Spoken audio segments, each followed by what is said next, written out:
Audio on demand from Vision Christian Media.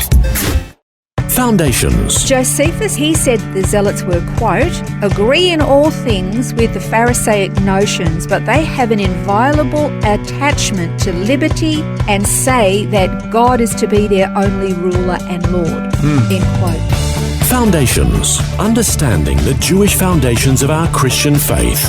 With Robbo Robinson and Mandy Warby. There were a number of religious groups or denominations in Judaism at the time of Christ. We've so far learned about the Pharisees, the Sadducees, the scribes, and the lesser-known Essenes. But there was another group as well, but most don't realise them as being religious. They were the Zealots, and that's who we're going to learn about on this program. The name kind of gives something away. They were zealous, so they were the Zealots.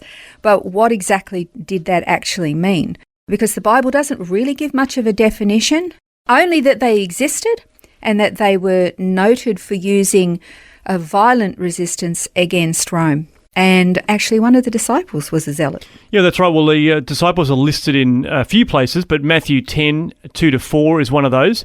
And it says, now the names of the 12 apostles are these. The first, Simon, who is called Peter, and Andrew his brother, and James the son of Zebedee, and John his brother, Philip and Bartholomew, Thomas and Matthew, the tax collector, James the son of Alphaeus, and Thaddeus, Simon the Zealot, and Judas Iscariot, the one who betrayed him. Yeah, so there were actually two Simons, Simon Peter, who just became Peter, and yes, Simon the Zealot. And from what I've read about the Zealots, they were a political movement of Jews within Judea whose sole purpose was the overthrow of Roman occupation. So the name or the title Zealot means to be someone burning with zeal, to be used of God as jealous of any rival and sternly vindicating his control, to defend and uphold a thing, to vehemently contend for something. So basically the goal of the Zealots was to vindicate God's control over his own people and their land and their independence from Roman governance and paganism. And the Zealots were both religious and political patriots all rolled into one. So in their mind, God's control had been wrested away from his own people and his own land and nation, and they wanted to get it back for him because he couldn't do it himself. Yeah, that's right. It's kind of thing. We'll help you out. Yeah, that's kind of crazy, isn't it? Josephus actually wrote about the Zealots and said that they were founded by a gentleman by the name of Judas of Galilee and Zadok, a Pharisee, and he said that the Zealots were, quote, agree in all things with the Pharisaic notions, but they have an inviolable attachment to liberty and say that God is to be their only ruler and Lord, end quote. So they certainly were very zealous, but I guess in some respects you could say that they were almost like religious terrorists, weren't they?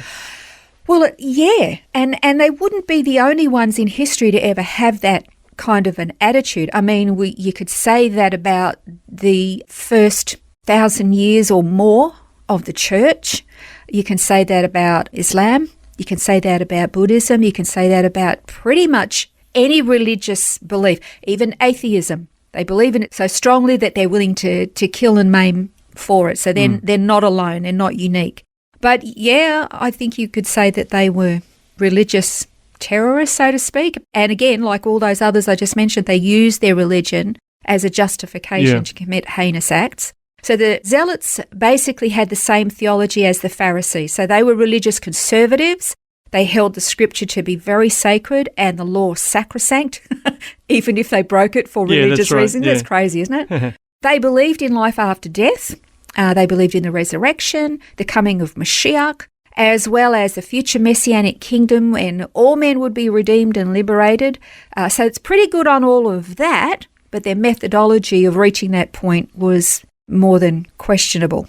So to be zealous is okay, but to be a zealot maybe not so much. Yeah, exactly. It's funny, isn't it? It's almost like an attitude of, I need to give God a hand. Because if I don't get in there and slaughter his enemies, well, he just can't. Yeah. He won't make it. It's crazy, isn't it?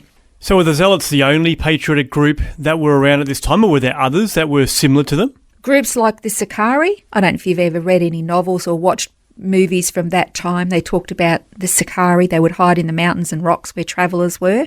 And the Sicarii, they were patriotic to a degree agree, although that wasn't their primary goal. And they really weren't religious. I really don't think you can say that they're religious, but akin to the Zealots, I guess. So I guess the Sicarii were more prone to becoming just like assassins, really, weren't they? They'd just bump people off that they didn't like. Yeah, they did. And look, I think they targeted Romans and foreigners. I think they did see them as invaders and therefore fair game. They had no right to be there, so tough luck if they lost their lives or something. But I think even if they kind of started with a patriotic bent, the Sicarii basically just became a band of thieves hiding in the rocks or hiding to waylay somebody who had something they wanted, and they just killed people and took it. They were pretty nasty guys, actually. The Jewish Encyclopedia describes the Zealots this way, quote, "Zealous defenders of the law and of the national life of the Jewish people, name of a party opposing with relentless rigour an attempt to bring Judea from under the domination of idolatrous Rome, and especially of the aggressive and fanatical war party from the time of Herod until the fall of Jerusalem and Masada." So they were there for a span of time. They came up basically to destroy Rome, and when basically Rome really crushed the last of the Zealots and the rebels, it was all over bar the shouting for them.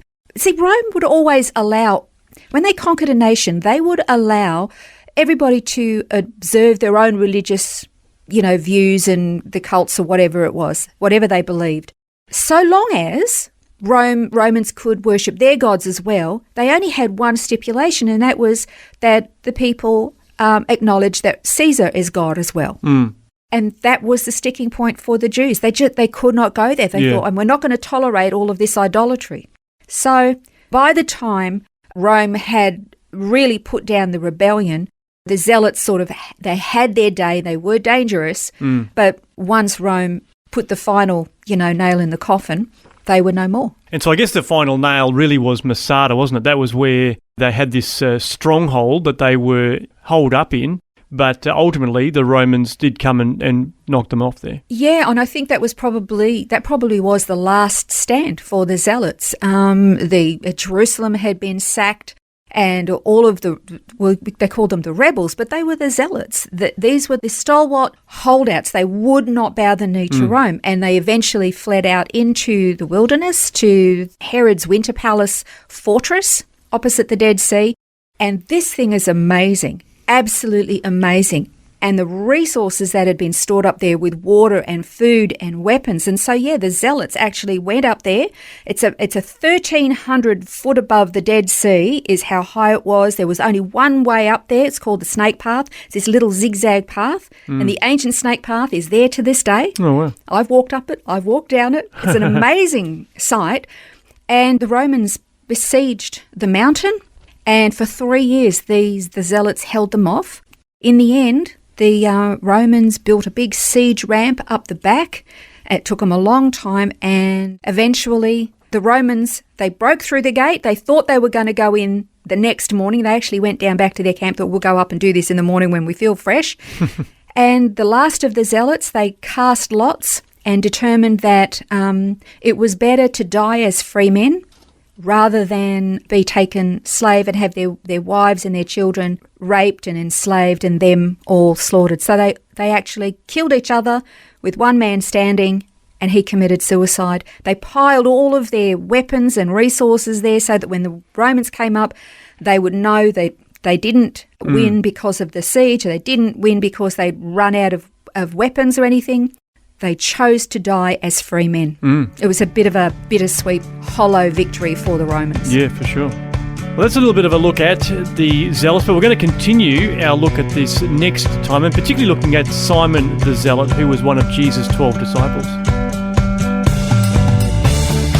This has been Foundations, a look at the Jewish foundations of our Christian faith. For study notes, resources and more, see vision.org.au/foundations.